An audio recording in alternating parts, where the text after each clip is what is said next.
Hey, everybody. Welcome back to The Collective. We have another fantastic show for you today. Very excited. John Stryker Tiltmeyer joining us alongside Fran. Good to see you both. It's been a little while, so I'm very excited to get you guys back into the conversation. While I'm doing that, make sure everyone at home you're doing this. Like the show, subscribe to the channel, hit the notification bell, do all that good stuff. Get your emails in the morning whenever we go live, which is, of course, every day. Now, if you have any thoughts, questions, comments, anything at all, by all means, put them up in the comment section so we can engage them just like this. Winterstorm, good morning, everyone. It's becoming kind of a habit now. Every morning he's hitting us. It's solid. I need my coffee and I need my good morning from Winter Storm, Right. and the world is right. Well, so the world is right to begin with right now. Let's dive into it. I'm going to go back to a definition of situational awareness, and then I'm going to hit everybody with your thoughts on it initially, and then we'll see where the conversation goes. So, situational awareness, again, refers to the ability to recognize and understand an environment, its elements, and how it changes with respect to time or other factors. And again, that's a very basic definition of it because it's a very large subject, as we've been talking about for the last couple of days.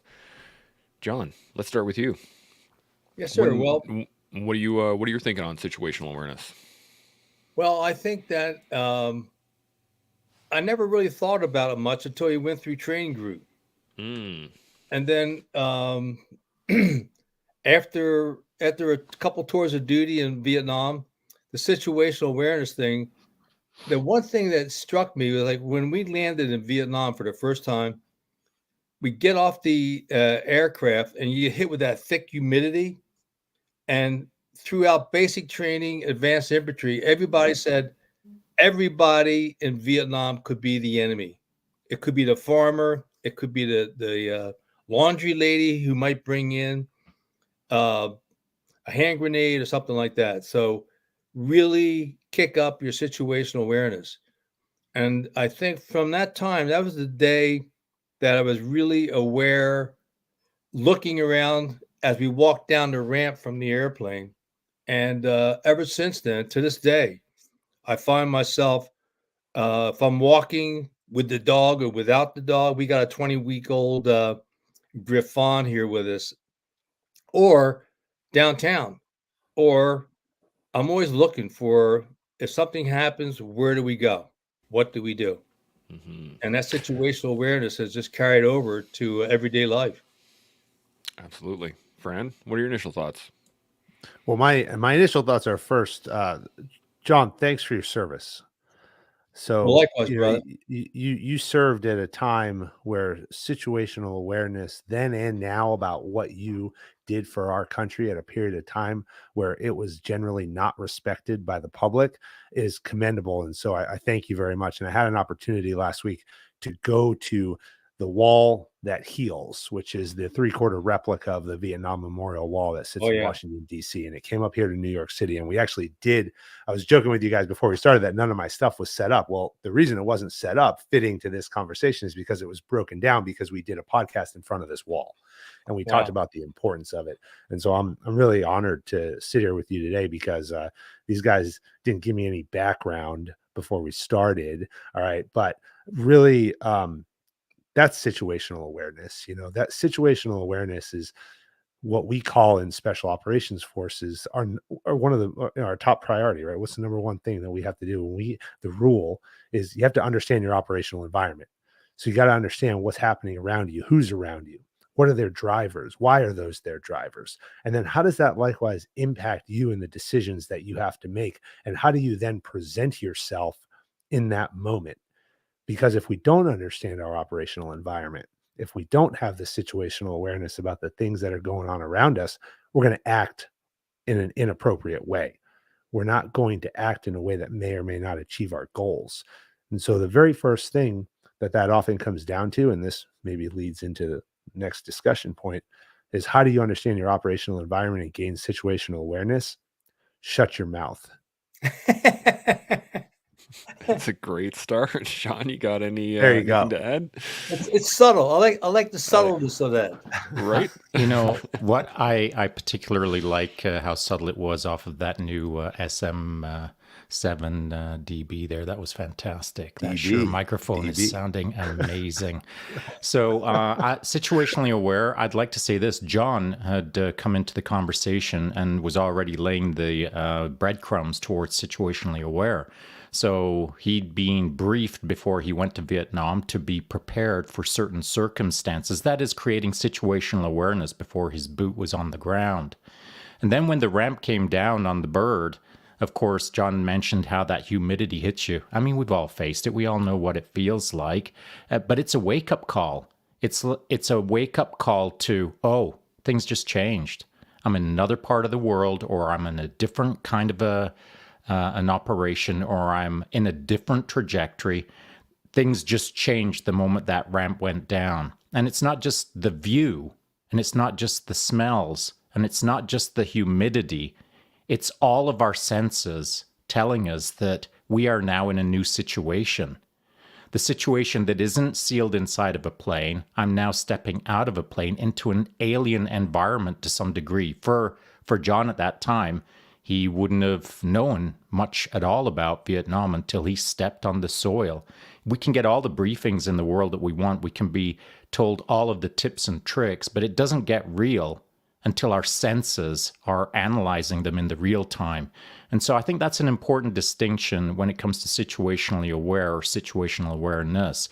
John could have been briefed for his entire life, but the moment that that ramp comes down and all of his senses fire up, it's what John does with his senses that create his own understanding of the situational awareness briefings that were given to him before his senses lit up. So I think the sensory input of the now is really important, contextualized against the situational awareness briefings that are just academic. Yeah, 100%. John, you got any further thoughts on that? No, that was a good conclusion thought there for Shaun. He's been doing this lately a lot, just dropping bombs and like, oh, okay, well, let's see where this goes. Fran, you got any thoughts? Well, we call it ground knowledge, right? When you have to set foot on the ground. We call it boots on the ground. You've got to, in order to really understand your operational environment, you got to be there. Okay. And this is the fight you always have. This is the conversation you always have with your analysts, right? If you remember back in the service days, right? And then the intel analyst will tell you, I know exactly what's going on in the neighborhood that you operate in. It's like, oh, really? How many times you been there? Because you're reading reports, you're looking at a map, you're looking at imagery, you're watching overhead UAV feeds. But that is totally different than being there on the ground when you're knee deep in the mud, okay, than what you're looking at from a video camera 25,000 feet up in the sky. So that ground knowledge becomes critical. You talk about leadership. How do we gain situational awareness as a leader? How do we gain ground knowledge as a leader? You got to get in there and be willing to do it. You got to understand you can't go sit in the corner office, watch people pass by and say, I understand what's happening on the floor. No, you don't. How many times have you interacted with the floor? How many times do you ask people what they're doing? How can you help? What are their challenges? What do they need? And it doesn't mean that you become a micromanager and get in their face and they show up at your desk and you're sitting in it waiting for them to show up. But you got to be present and to understand what's going on in your environment. You can't just look down on everything and look around and say you know what's going on, because you don't. I do like that. The idea that to say you know what's going on seems a bit like just presumptuous in general, even for the person on the ground, because things change all the time. And I think that's kind of part of it. One of my initial thoughts on this was like, not only in any terms of entering into a new environment, when you're talking about like looking at situational awareness, there's going to be the initial culture shock of just things being that different from where you came from. But then when you mix in an element of danger or an element of the unknown or an element of, of an adversarial nature, it changes the game a little bit, right? You can't just walk around like, oh, wow, that's new. Oh, wow, that's new. You have to look at everything with a bit more of a discerning eye, at least in my mind. You got any, Shaun, you got any thoughts on that? Yeah, so as Fran was saying, and I think we kind of covered it to some degree yesterday, one of my biggest pet peeves ever for the entirety of my life is someone who doesn't understand how to play both roles. And so I'll use Fran's terminology, an analyst. Yesterday I'd used an intellectual or an academic. An academic or an intellectual or an analyst will have an opinion on things based on data or based on whatever their role is within the yet to be determined future. So they're going to have all of their opinions based on being an academic, or as I framed it yesterday, by owning a pen. Now, a pen is a really powerful tool, as is a sword or a spear. But the pen, in order to write well, needs to understand what it feels like to hold a spear in your hand. If you're writing about how to use a spear, but you've never held one, then you can't understand what you're writing. Conversely, if you're a warrior holding a spear and you've never held a pen, and now you're asked to write about what it means to hold a spear, how do you do that? You don't. You can't, because you haven't considered it. So yesterday I suggested that to be a complete human being, you need to understand how to hold a sword, and you need to understand how to hold a pen and use them throughout your entire life to better understand the duality of man to some degree. And so I think the analysts out there or the academics out there that are asking people to go and do these kind of things, either in battle or in the public institutions, whether it be government or even private institutions, if leaders, for lack of a better term, are asking people to do things that they've never experienced themselves, I know what our stance, everyone on this panel, I know what the stance will be. That doesn't fly with us. I'm certainly not into people who are speaking with an air of authority, but with complete lack of experience. So that's what I heard from Fran, and that's kind of what we were talking about yesterday to some degree, but I'd love to build off of that because, again, it's my freaking biggest pet peeve, I think. Well, let's do it. John, you got any thoughts? Well, no, I mean, just the whole thing about living in a world with REMFs, giving out ideas, the rear echelon mothers, that, as Shaun was saying, they've never had their boots on the ground, never got them dirty, let alone be on the ground. That's a great gap between what they want and the real world. And the operators, from the days of go back to history, there's always that people that want you to do things, but the men and women that actually have to do it. That is that's the point of discussion that really it can be fundamentally deadly. It absolutely can. Fran, anything to add? I think I'm kind of speechless for one. For once, wow, holy Jesus! I'm gonna mark the time. Doesn't happen much, Shaun just blew us away, Fran. That's it. Shaun did it. You got to be willing to take action. Because you got to explain the question that comes on the back end of this conversation is what puts a person in a position where they lack situational awareness, where they don't understand ground knowledge. And a lot of times what you have is an inability or an unwillingness to actually take action and get there to understand and be at the point of impact. One of the most important things that we do as leaders is put ourselves in a position to create impact at the point of impact. Where are you going to be most beneficial? Where are you going to be most useful? And then that often in those moments is what allows you to understand the complexity of what's actually going on. You mentioned something a few minutes ago about being in an environment that is unknown. Well, think about the term VUCA: volatility, uncertainty, complexity, and ambiguity. That's where we live. We live there all day. Look at this week. Okay. Last Friday, what were our conversations that we were having? I know I was having a lot of different conversations about trying to do a lot of things. And that changed on Saturday morning at 6:30 a.m. Amen. Okay. And the world is never going to be the same because of it. So we got to think about this, and we got to think about where are we, what are the actions that we're willing to take, and what is going around around in the world. And I think a topic of situational awareness this week is pertinent because what are we talking about? What should we be talking about? What is going around us that deserves our attention? and we have to make those decisions. Well, let's start with how do we make those decisions? I'm going to come back to you, Shaun. In the initial engagement, you're talking about people that don't have the situational awareness or don't have that understanding of ground knowledge or things like that. And how do we build it? Where do we start for somebody that has never seen this type of thing before? Where do we go? Well, to Fran's point, and he's, right on the money. This is a wild week that we're in, and Saturday things changed for sure. And I think the changes that Saturday brought on are yet to be understood by the majority of the planet. So how to better prepare or how to better understand what happened on Saturday? There's an old saying, and I think we all understand it.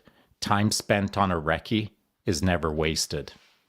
And so the reconnaissance for today, for most people, should be spent considering following people who are more in tune with the actual circumstances on the ground, rather than their friend's neighbor's daughter or son who is in their first year of social studies in college.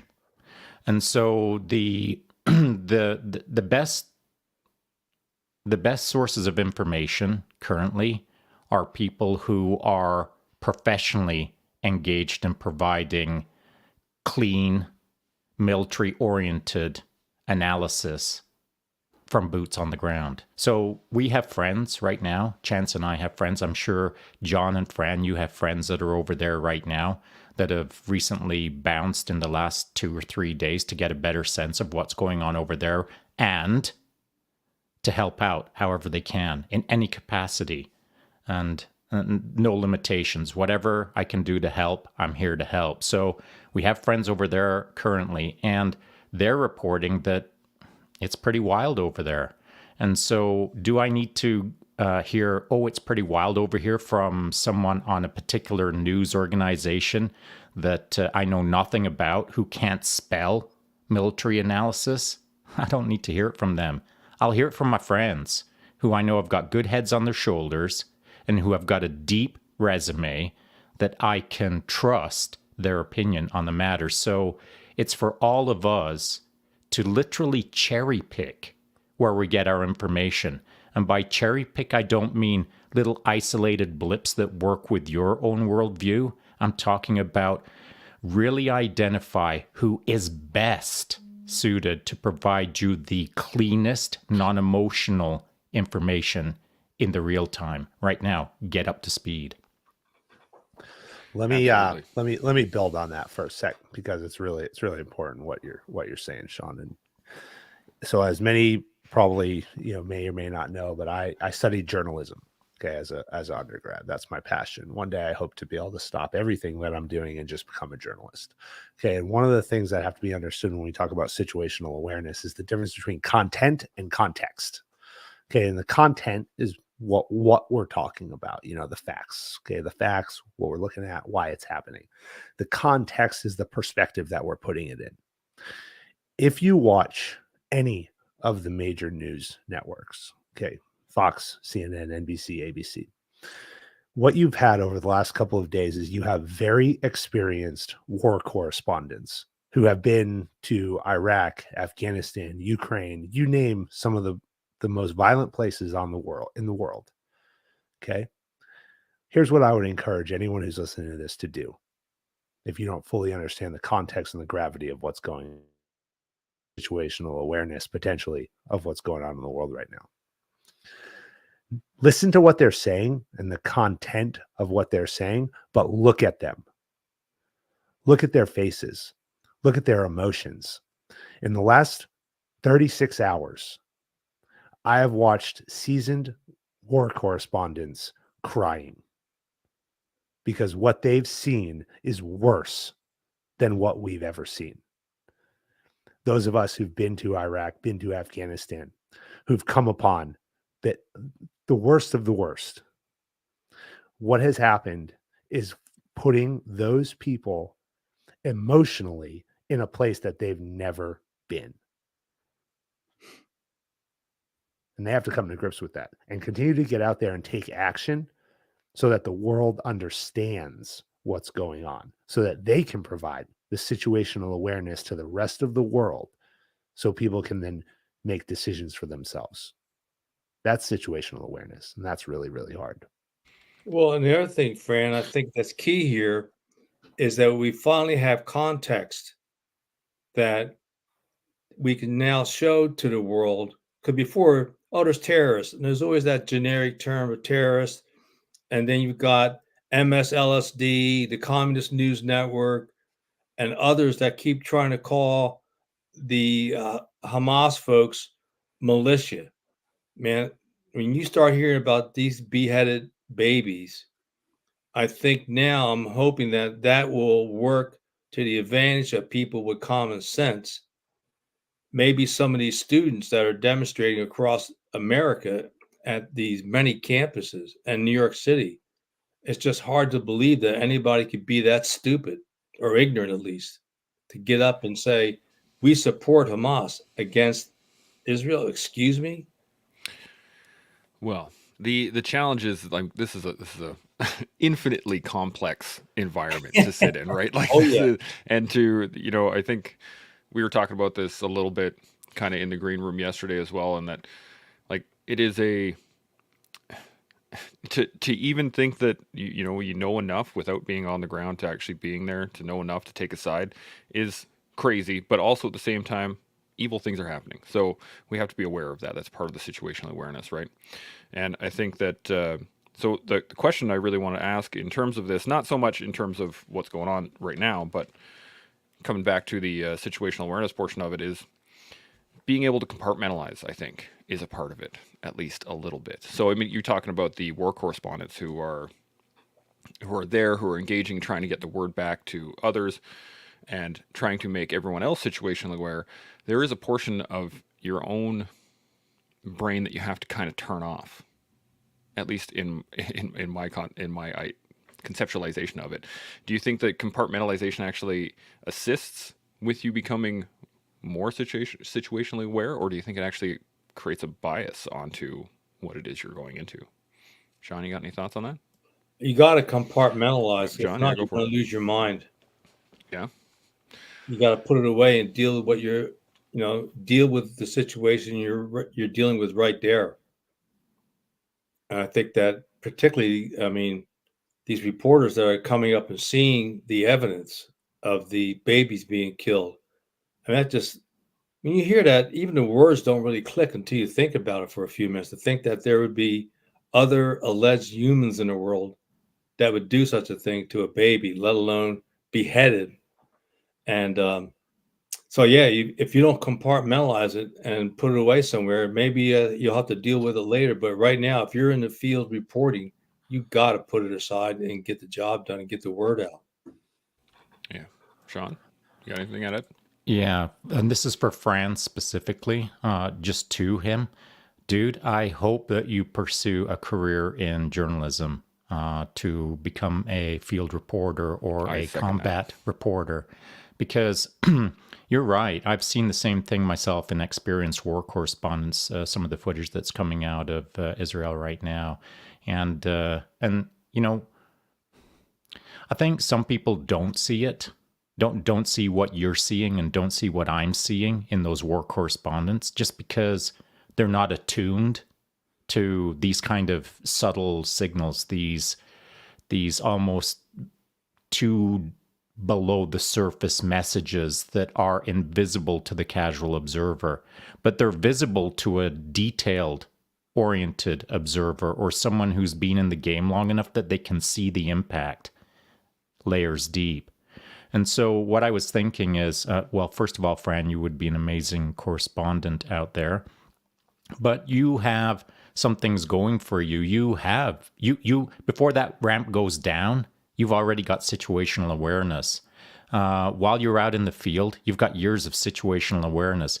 Now, how those things that if you were there right now reporting, seeing those things, how you would respond, I feel would be a bit different than the more seasoned war correspondents over there. And by more seasoned, I mean, what does that even mean nowadays? A year, 2 years, 3 years, a week? I mean, the amount of conflicts that we have and the amount of rotating heads that I see out there for some organizations, a seasoned war correspondent is they've been in the game a month because they're just seeing so much. They're seeing so much. And they're not prepared to process that kind of stuff, that data that they're absorbing. They haven't been in the game long enough to be prepared to start processing these things. Whereas someone like Fran, I feel, would be well suited to be working in that capacity over there. And that's what I would like to see, is seasoned, situationally aware individuals reporting factually and neutrally on the situation based on careers that give them the clarity to be able to make strategic and tactical determinations while reporting, not determining the course of the battle, just observing and reporting with some sense of experience, so that a guy like me in Canada can listen to someone like Fran and think, yeah, okay, that makes sense. He gets it, and I get him, and that's good information for Shaun. And so I think that for me, it's less about the news stations that I follow, and it's more about I think this guy's legit, sort of who I follow. I hope that makes sense. Fran, you got any thoughts? Yeah. Thanks, Shaun. I appreciate that very much. Those kind words, and motivates me to continue to push on this and pull this thread to try to crack into this world. The compartmentalization is, I could talk on compartmentalization all day long. It's a double-edged sword. Okay. I think back, when I think about compartmentalization, to the first time that I went to Iraq, and I was a young Army officer. It was fall of 2005, and I knew that I was going off into this what I called a far off land, essentially. And I put it in my head at that moment in time that I would get on that plane, and whatever happens when I get off that plane, I was going to leave there. And it was going to be in this place, this far off place. And regardless of what I might endure, regardless of what I might see, it's going to be left there. And eventually I'm going to get back on that plane. I'm going to go home, and I'm going to step foot back at home. And I'm going to be able to package it up and forget about it. And that was the attitude that I had. That's the attitude that I still maintain today in many things that I do. We could argue, later on in life, or today, if that's healthy. Okay, mental health experts will tell you that that's probably unhealthy. I would argue that you have to do, and you have to package, and you have to deal with things in a way that makes you comfortable. Okay, and for me, that's what's worked. What's worked is understanding that there are certain things that we go through in our lives that you can package up and you can put away. Now, let me tell you and give you an example of a place where this gets really, really difficult. Let's think about first responders, police, fire, EMS, okay, who work often in the city or town that they live. For us, John, you, me, all of us, right? We got on a plane and we went to a far off land and we came home. And we didn't have a daily grind back at home of the things that we endured when we were gone. What if I'm a fireman or a police officer who, on the 1 mile drive between my house and my fire station or police station, is the house that burned down and the 3 little kids were killed? Was the car wreck that killed somebody's mother? Was the shooting lives of numerous other people? And every day when they take that 1 mile drive to work, they relive each of those events on the way to work and on the way home. And the expectation of society and the expectation of their organizations for a 30-year, 40-year career, they're going to get up and they're going to drive to work, and they're going to be effective. and those things are not going to affect them. Yet so much is put on the military, who goes to this far off land, comes home, moves on with their career, and they don't live in it every single day. And so when we talk about compartmentalization, we have to think about the context in which we're putting it in. And is it healthy? Is it not? Is it important? Is it not? How do we do that based on what we're asked to do every single day? Because are you truly able to compartmentalize this? If you're that police officer or you're that fireman, and you're to see that every single day, back to home and back every single day, I think that's a tall order. I would absolutely agree. It's not an easy thing. We've had this that conversation, I think, a couple of times during Men's Mental Health Month back in June, and yeah, that is we've made that same statement. John, you got any thoughts on compartmentalizing? No, additionally on to what we got. Well, no, nothing beyond. I mean, it's just if you have to do it, otherwise you're not going to be able to do the job. Yeah. And then how you deal with it later, you worry about that later.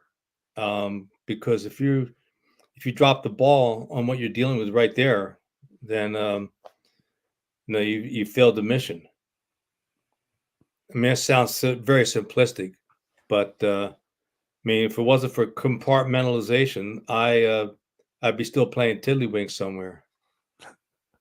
Well, and prioritization too, John. I think you got to add in the term prioritization, right? At some point, like, you can't. I mean, we have to focus on other things, and if we're in the military and we're in a firefight, or we're at at work, and we're we get bad news, or we have something that happens in the workplace, right?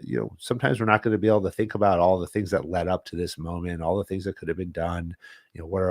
How am I affected? Sometimes it doesn't matter. We have to take action, so we have to prioritize that action and and triaging the situation and finding resolution, and then we'll circle back. I mean, you're hearing the Israelis say this right now. You're hearing the Americans say this right now. The press conference was on right now at the White House before we hopped on, and they're asking John Kirby, "Hey, where was the intelligence failure?" And you're getting the same thing out of the Israelis and the Americans. And it's, look, we don't know, but we'll figure it out. But that's not our priority right now. Our priority right now is that we're at war. And I say that very deliberately, by the way.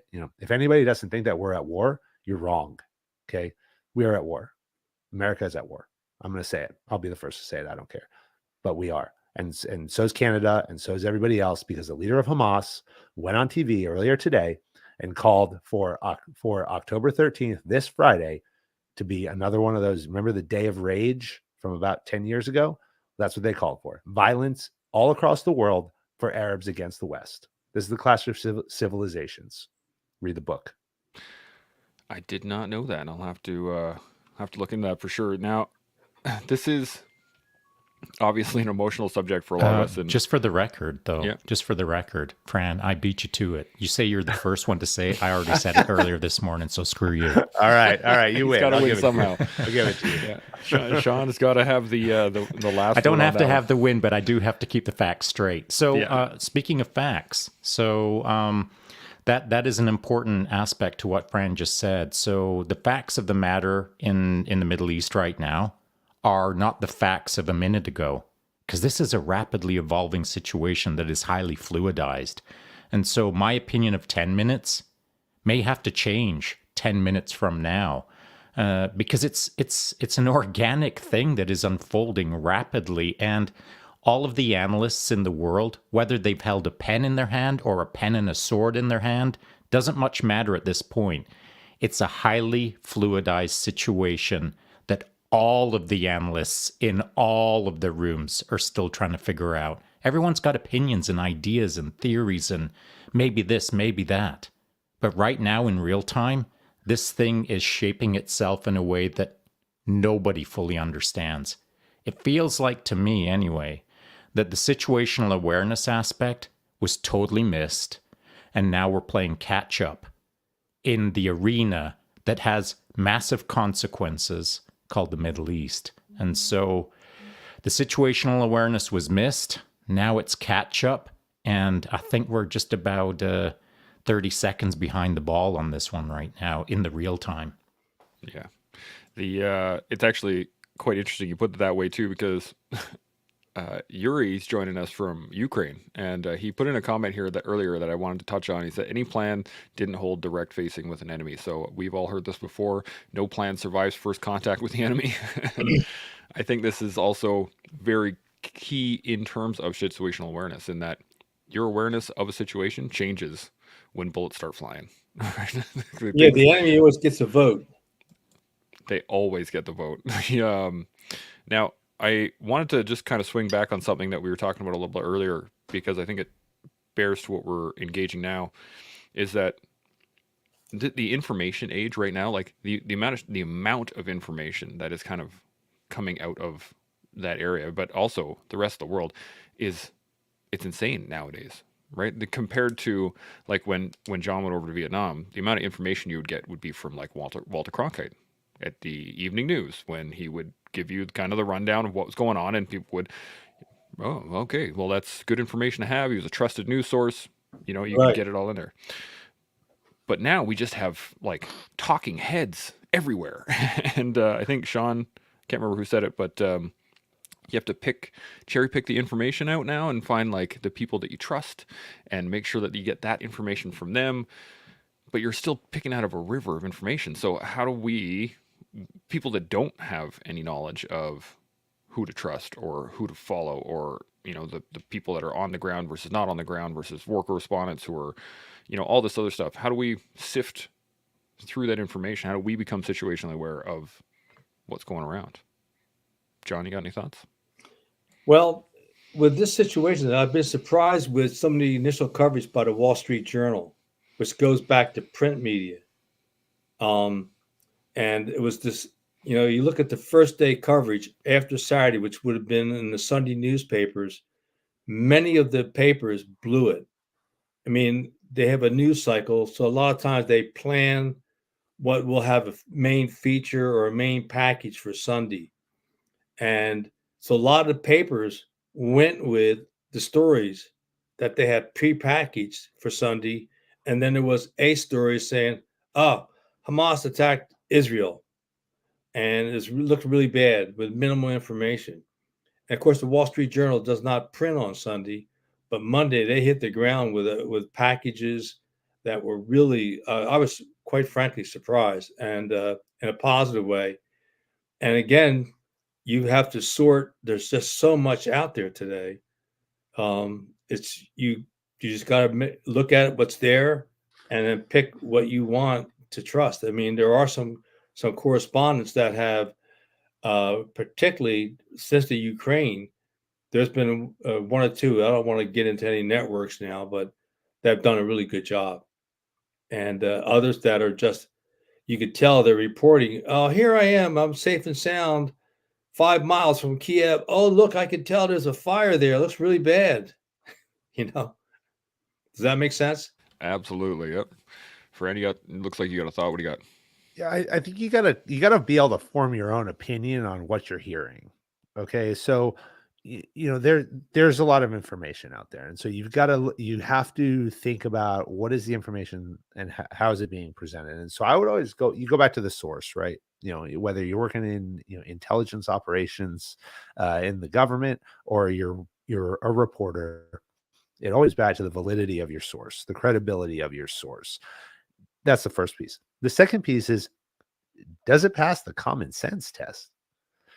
Are what they're saying, does it actually make sense? Does the source of the information actually make sense? And then the third piece is the evaluation of the person who's reporting or analyzing what is being said from the source. Okay, so there's a couple of different components in here. So when we're thinking about it and we're considering who are we going to listen to, how are we going to do that, I encourage people to take in a wide range of things. Spend a little bit of time on one channel, go to another channel. I mean, you're not going to sugarcoat it. We live in a world right now, and we're in our media, and I talk about it all the time on my show. We live in a world where the polarization of conversations is what gets the clicks. It's what gets the engagement on Instagram and Twitter. It's what gets the advertising dollars. The people in the center, nobody cares what they have to say. what they get is, and so what that does is it promotes the fringes. It promotes these kind of, the edge conversations that are louder and louder, and more bombastic and more bombastic. And so the way that you cut through that is you go to the source. So when the president stands up there, when John Kirby stands up there, when whoever it is who stands up there and they're speaking, listen to what they're saying.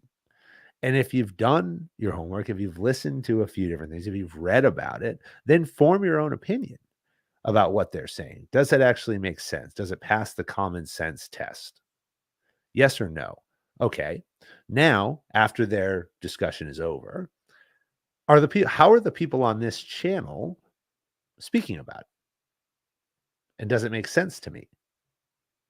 That's how I would evaluate, where are you going to consume your news? But, look, you gotta, we don't live in a world, unfortunately, anymore, when we talk about the media, where it is the 1980s, Dan Rather, Tom Brokaw, Peter Jennings, nightly news. I mean, those were my heroes. That's what I wanted to be.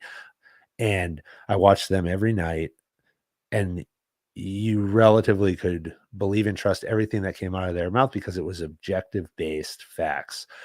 The sensationalization of the news cycle, because of the 24-hour news programming, right, creates an environment where you have to keep people engaged. And the way that you keep people engaged is you insert commentary into it. Political commentary is opinion. Fact-based reporting is generally not opinion. Do reporters have opinions? Yes, they do. Their job in reporting is to keep it out of their reporting. Editorial opinion-based news cycle is completely different. And I'm not saying there's anything wrong with that. Let me be very clear. I'm not saying there's anything wrong with that. That is very important. We need that in our society because it generates conversation. Okay. It forces us to think about things in other ways. We need it. What we have to do, and I do both. I report on things and I give my opinion. But I'm very clear as to what I'm doing at that moment. Am I reporting on this or am I giving you my opinion? When we blend the two, now we're putting the onus on the consumer to have to separate what is it that I'm hearing or watching right now. Am I watching opinion or am I watching reporting? And that gets very hard in real time. Absolutely. John, did you were a reporter after you got out, right? Like, did you see the Yeah, evolution of that change? yeah, I don't talk about it anymore because it's too embarrassing to say that I once was a reporter or an editor. Because Fran forgot one little point that we should mention is that during the Trump presidency, even the old gray lady came out and they had staff saying we are going to begin dealing more with advocacy journalism as opposed to clearly delineating, as Fran outlined, the difference between opinion and news reporting. In my day, you always reported both sides of the story. It was clearly delineated. You had an op-ed page, editorials, and then even on news in the early days, they would distinguish the reporting what was news. But today, many of them don't. I mean, MSLSD had a couple people on their network earlier this week blaming Israel for the attack and presented it as news. I was just like, okay, well, I don't watch you very often, so that's another reason why. And the only reason why I saw it was that it came up on Newsmax. They had cut the footage of these clowns getting up and blaming Israel for the attack on Israel by Hamas. Wow. Sean, you got any thoughts on any of this? I do. And so Fran raised an excellent point. John reinforced the point. However, I got to push back a little bit on Fran's comment because he's right. He is right. And I wish that's the way the world worked. Unfortunately, it doesn't work that way because not enough people, certainly in North America, have the ability to critically think. Critical thought used to be a thing when Dan Rather was reporting. People would think about things rather than be led by the wringing their nose to the trough. I mean, it's crazy how quick people are to believe anything they're told based on the person who they always listen to. In my opinion, and this is how I run my life, I cross-reference everything. And I cross-reference it from the extreme left to the extreme right so that I can have a better sense of things. I've said it before several times that I follow people on social media that I really don't like, just to get a sense of their opinion, to make sure that my opinion isn't too sequestered or isn't too black boxed, to keep all of the other information out of it that may be relevant to my opinion. I need to be able to shape my opinion by observing people who I disagree with. Maybe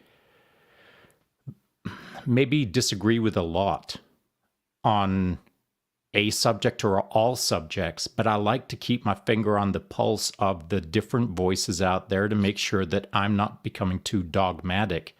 Critical analysis, critical thought, that is actually situational awareness. Situational awareness, you can do it before you land in Vietnam, or you can do it as the ramp is going down. Either way, you've got to start critically thinking, using your senses to realize, wow, it's way more humid and hot here right now. That is applying critical thought in the present, but I don't think a lot of critical thought is applied in North America on these kind of subjects. More often than not, the general population is easily led down the garden path based on not thinking critically. Well, don't forget too, today we have the phenomenon of selective reporting, where all the major networks and too many of the major newspapers decide what not to print, not to talk about the Hunter Biden laptop before the election of 2020. And that's just the most critical example of all. But and then the weaponization of the Justice Department, the fan belt inspectors going after people of one political persuasion, whereas I haven't seen any arrests for any of the bombings, fires, and the heinous crimes that were committed during the 2020, the riots that were instituted by Black Lives Matter and their ilk. Fran, any thoughts? You look like you had something on your head. I have a lot. And now he doesn't know what to do. All of that. I don't even know where to go. Yeah, where to go. It's okay. You want a Good second? man. I appreciate your critical thought. Yeah. So, I mean, and I think, Shaun's right. And that's why I said that it's very dangerous when you put interpretation into the hands of the consumer, because you are forcing people to have to take the time to triage that information that's coming into them. And if they don't, in our default position, this is just human nature, right? This is just psychology 101. Our human nature says that when a person in a position of authority stands up and speaks to us, they're speaking fact. Okay. And our society, if you're a person who's on TV, right, historically, okay, and I'm talking, think about before we had the internet, right, before anybody could get famous on their cell phone, before, I can't even believe this is a thing now, but before influencer was like a college course, okay, you went on TV because you were a person of authority, a trusted authority figure. And by society, we still kind of live with that mindset, right? And so our thought process, when somebody gets up and speaks from behind a pulpit, from behind a desk, okay, and because they've are paid a lot of money to go out there, that it's true. But now we have to think about it. And now if it's not always in the forefront of our mind, it becomes very difficult to make our interpretation of it. So Shaun's right. And I think John's right too, without going down too much of a polarizing road. Yeah, I mean, look, we got to look at accountability, across the board. And where And that comes back to when I talk about looking at the source and interpreting, what you're hearing from the source of information make sense or not? Okay. Yeah. All right. There was a lot of violence in the summer of 2020, by what was deemed at the time a political movement. Okay. Wherever you stand, right? People said it was a political movement. Black Lives Matter is a political movement. Okay. Well, what happened yesterday? Okay. They endorsed a terrorist organization. People at the time in the summer of 2020 said it was a terrorist organization. They were, people went at them hard for saying those things. And they endorsed a terrorist organization yesterday. So we have to look at these things and say, how do we ourselves interpret the information? $6 billion released by the Biden administration. Yeah, okay, got it. No problem. Not $1 has been spent. Not $1 has been spent. But I will take it back to think about when you get paid every Friday by your boss. What do you do on Thursday when you know your bank account's getting replenished the next day? You spend the money. Did you spend that money? Technically, no. But did you spend money that you now don't have to spend that money on? I mean, come on, right? So again, wherever you stand, whatever your opinion is, you got to formulate that opinion for yourself based on what you're hearing. And don't forget the third option. If they didn't really spend it, then pull it the heck back. There is that option as well. Shaun, you got a thought? Do you know what the crazy part is? This conversation that we're having right now, just on the $6 billion, that would have been a super easy conversation about 20 years ago. It would have lasted about a minute. But nowadays, what's happening is the source information, the source, the facts of the matter, we'll call it. That's like the step one of a multi-step operation. Step 2 is guaranteed. Step 1 is the facts, but step 2 is guaranteed. That's the reinterpretation of the facts. And so the facts exist here. And then when step 2 happens, we have this branching point where everything gets reinterpreted. And depending on what camp you want to hang out with, if the reinterpretation suits your world vision or your world construct or works with your idea of how life should be, well, now everyone is kind of self-selecting the reinterpretation of the facts that best suits them so they feel good about their day to some degree. And we've allowed it to happen over a course of almost 2 decades. We've allowed this to happen. And so it's no surprise that we're in this position because it's been glacially occurring if you've been paying attention. But here we are in the mix. Stage 2 is a guaranteed reinterpretation of the facts. What's stage 3? Stage 3 is now you've chosen a side. Now you're in a camp that you refuse to leave, called your dogmatic position. And now you're going to reinterpret that reinterpretation to support your own worldview amongst your family, friends, your neighborhood. And it's this viral contagion that no matter what side you choose, whatever side, it virally contagious everything around it because we somehow feel that once we make our decision, go this way or that way, that's where I get to stay. That's where I have to stay. That's where I'm always going to be. I think it is the reinterpretation of facts and the assignment of a dogmatic opinion that is blowing things for North America right now and large chunks of the world. Yeah. Can I tie that back to performance real quick? Absolutely. And I don't know if we're up against time or whatnot, but you're spot on, Shaun. So Conor McGregor famously, says, "I don't negotiate with myself." Okay, and I think that's internalize that for a second. Okay, I don't negotiate with myself. Take it back to baseline foundational things that we do every day. I'm going to get up at 5 o'clock a.m. and I'm going to work out. All right, clock goes off at 5. Ah, man.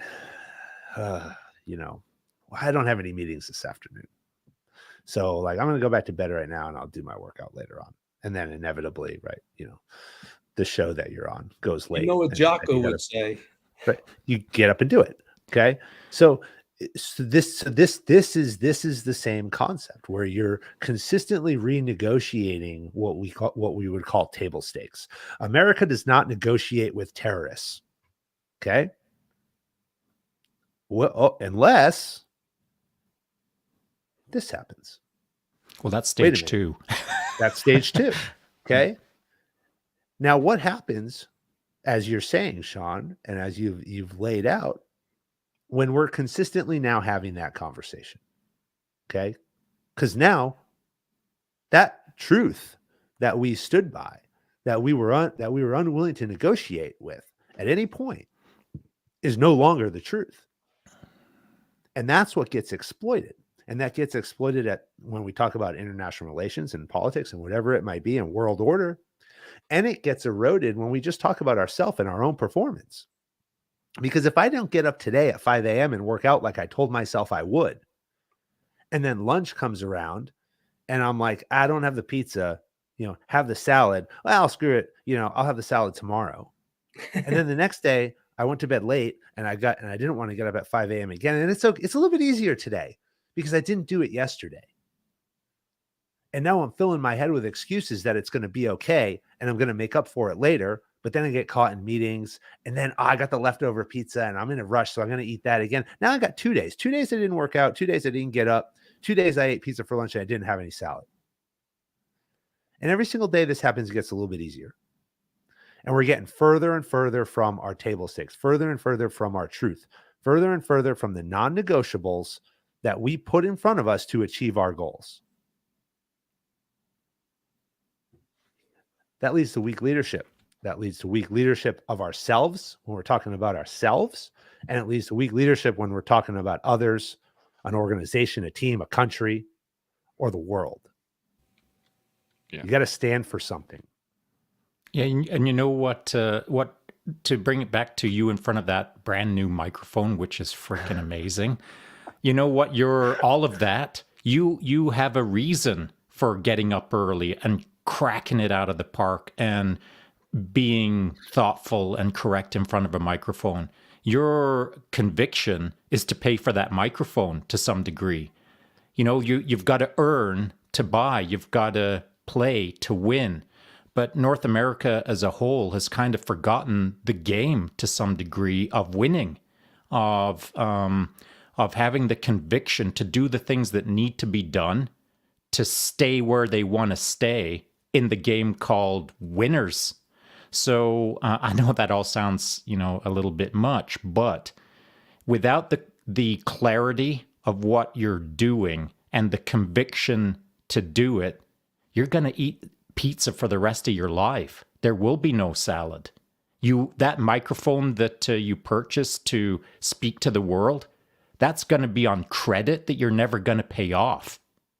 You're going to get further and further into debt by not having the conviction to do the thing that you need to do to win. And that is at the individual level, and that is at the global level right now.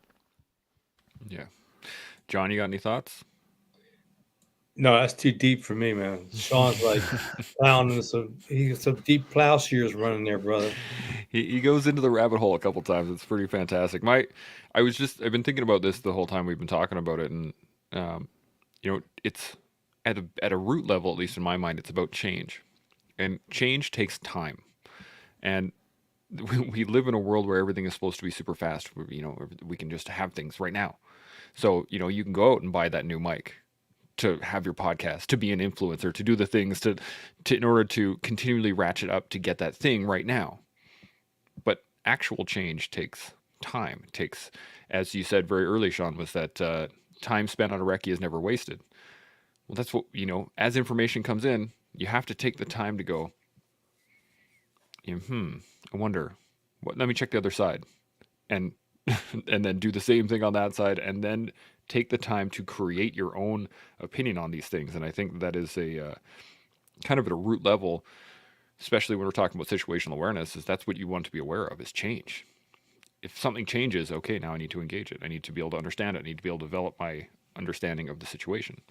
At least that's where I'm coming from. Now, we are running short on time here. I have a bunch of comments. I could run through them. But you guys want to do final thoughts first, or what are you guys thinking? How do you guys feel? Run Maybe through the other stuff. Yeah. Okay, let's run through this. Okay, so right from the beginning, this conversation has been great. So I didn't want to interject with some of these comments because It's they were Fran. Every not time quite on Fran top. shows up, that guy's a handful, man. Right? You know? Jeez, you know what? Can you We're put not him gonna- on mute? What the hell? Him and his sexy little microphone. Mute that bad boy up. Well, before I do that, let's hit these real quick. So Vanessa jumped in here right at the beginning and said, "Good morning, team. Thought you might find this interesting. When my spouse got to work Tuesday, his boss mentioned watching the episode on gratitude from the weekend, and you're building a good following, which is always great to hear. Good feedback." Yuri jumped in here. He said, "Are Jeff Cooper's color code like example of situational awareness are good for civilians and what they need over this code?" Yuri, I'm gonna put this on. We're gonna add this tomorrow. We'll answer all the questions because we haven't hit any of them so far. Yes, But yesterday we did talk, or Gray Man Project did talk about the color code system, if you recall. right, we did. Yes, that's right. So yeah, if you go back to yesterday's, you can check that out. Absolutely. Hit that one already. And he says, "Mr. Meyer, we're all over there reading Across the Fence. Thanks for your great work." So out in Ukraine, people are reading your book, man. This is awesome. Oh, wow. Thank you. Absolutely. Great Ed Gear jumps in here. He says, "Andre Bustamante was able to break down what's going on and provide clarity on what's going on a bigger scale. He's a former CIA officer and has extensive background in espionage intelligence." He's amazing. Yeah. I will look that up. I haven't seen that at all. Well, so just it's relevant to our discussion today. I'm not throwing Andrew Bustamante under the bus. I am not. Please, for all things that are good, nobody misunderstand what I'm about to say. I think that the reporting that he does is good. I think that his knowledge base is good. He's obviously highly intellectual. He's a capable man. However, about I don't know, maybe the start of this year, I did see him on a podcast with someone where he was talking about how he's trying to build his following. It's all about he's trying to build his social media platform. He's trying to get more eyeballs on the things that he has to say. And I'm a big fan of that, as long as he's doing it authentically to who he is, rather than a little bit of a sellout to get a bigger platform, to get a larger voice. So if he's earning that authentically and without kind of selling out, for lack of a better term, then I'm a big fan. And I like everything that he's put out to date. It's just that when I heard that comment, I made a cautionary note to just keep an eye on things. That's a great point. Absolutely. We should, even the people that we follow regularly, we should question throughout. 100%, always. Absolutely. Daniel Levante jumps in here, says, "Amazingness once again." And Vanessa jumps back. She says, "Shaun said it better, but when topics are so incredibly polarized, the closest to the truth is generally somewhere in the middle. It's hard to find facts if you only listen to one side." I think that's true. Absolutely. Daniel hits getting your arcs of fire and then judging the middle with a heightened awareness. I think that's a great way to put it as well. And he asked this question: "Would you say that remaining unbiased has become more and more difficult nowadays?" That's an interesting question. Anybody want to take it, or you guys? We could leave it for tomorrow. I'll take it. So Okay. Daniel, thanks for the question. I wouldn't put it in that context. I think you got to stand for something. I mean, I mean, you got to decide, is bias good or bad, in what situation, right? But you got to have an opinion. I know I had talked about reporting, right, and defined reporting as relaying of facts as you see them, but you still have an opinion. Whether you choose to voice that opinion and the moments at which you choose to voice that opinion may change. You still need to have an opinion. If we don't stand for anything, then who are we? What are we? Okay. But also understand what you stand for. Okay. This whole conversation is about situational awareness. Know the details about what you stand for. Do not be a congressperson who puts a Palestinian flag up and then puts oh man, I got something just started. Someone tried to call me and it ruined my whole train of thought here. Dude, you're on a roll though. It took over my headphones. But you can't be a U.S. congressman who puts a Palestinian flag outside your office and then puts a pride flag, when that is an organization that kills people in the LGBTQ community.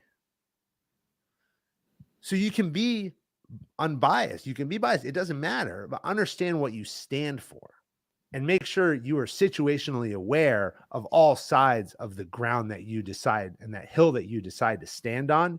You better know what's on all sides of it. Yeah. Otherwise, being biased is going to hurt you. 100%. John, you got any thoughts? Well, yeah, absolutely. Back to the old story. I mean, you got to have your own opinion, but in terms of news, you got to delineate what's real out there. And I don't know, I could go on for hours. I know we're on a tight time frame here, so let's just keep moving along. Raj. Okay, so that was the last comment I had. Let's hit some final thoughts on anything we've gone over today, because we've covered a lot. I think it's been a great conversation. So thank you guys so much, both John and Fran. This has been fantastic. Really do appreciate it. John, I'll start with you. Any final thoughts on anything we've gone over so far? Well, no, situational awareness. Again, I was thankful that it made me more aware of my situations after the military, no matter where I go, even today. And referring to the news business these days, I mean, there's just so many bad news sources. And again, as Fran has said, we really have to do your own homework to find objective reporting. And there's some out there. There's some news stations like Newsmax, One American News. At least they're out there trying. And it's better than watching MSLSD or the Communist News Network. 100%. Fran, final thoughts?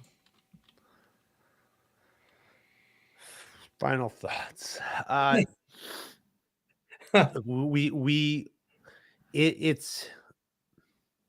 It's very easy to live in a bubble. Okay. And I'm struggling this week. Okay. Because we're in the middle, smack in the middle of our CrossFit Games series, which is all, happy and healthy and about fitness. Our episodes are awesome. Our content is crushing it. My entire feeds and everything are populated with people working out and looking good and eating right, and everybody hugging. And the reality in the world right now is that over 1,200 people were massacred, and America just deployed 2 battle groups, okay, to the other side of the world, and our special operations forces are ramping up and flying into the region, and multiple air wings have flown over the ocean and are pre-positioned. The world is a very volatile place. We live in this VUCA world I mentioned earlier: volatility, uncertainty, complexity, and ambiguity. And there are people who are going to choose to accept that world and look at it, but we also have the ability, because of the world that we live in, to pretend it doesn't exist. And my advice and my thought on this is you got to do both. Okay. We're lucky. We're lucky to be here. I say America, but I include Canada. Okay. But we're lucky. We're the luckiest people in the world. Okay. I live in New York. New York State, New York City, Brooklyn is the highest concentration of the Israeli population outside of Israel. And in Times Square, we have people calling for their death. But you know what we do in America? We're not arresting those people. We have Americans who are calling for the death of Israelis in the middle of Times Square. Is it right? I don't know. You judge. Okay. But in America, we allow that discussion to occur. And we're very, very lucky for that. And so we need to understand what's going on over there. But to have the ability to shut that off, pick up our Instagram, scroll a couple more times down and see a bunch of people working out and having a good time and hugging. A lot of people don't have that, especially this week. Very true. Shaun, any final thoughts? Yeah, two things. One, and they're both to Fran's points. One is know where you stand. I mean, you've always got to know where you stand. That is literally situational awareness. But not just know where you stand on all subjects, but know where you're standing in the world by viewing yourself from an outward perspective, by trying to look at yourself through the eyes of others, by trying to be remote enough from your own personal little dramas to see how well you're doing in life. The second thing is in respect to the current events right now. I'm much like you, Fran. I haven't made any real social commentary on my Instagram page. I try to keep it pretty positive. I try to keep it regionally focused. I don't try to get all international, and I certainly try to stay away from politics, race, and religion. But I'm feeling like I'm about that close to putting something out that provides my opinion on this, because I am getting hit on the regular with, which side are you on, Shaun? What's your opinion, Shaun? What's going to happen next, Shaun? And I don't want to answer all of these questions because I want people out there to form their own opinions, not just listen to my opinion and think that I'm right, because I'm wrong, because I don't know the situation well enough to be able to make determinations that are clear and clean. It's a highly fluid, complex situation over there right now. And if someone said pick a side, I ain't gonna. I know what side I support mentally, but I ain't gonna say it. And I think it's pretty obvious which side I'm gonna choose, because I'm not down with terrorism.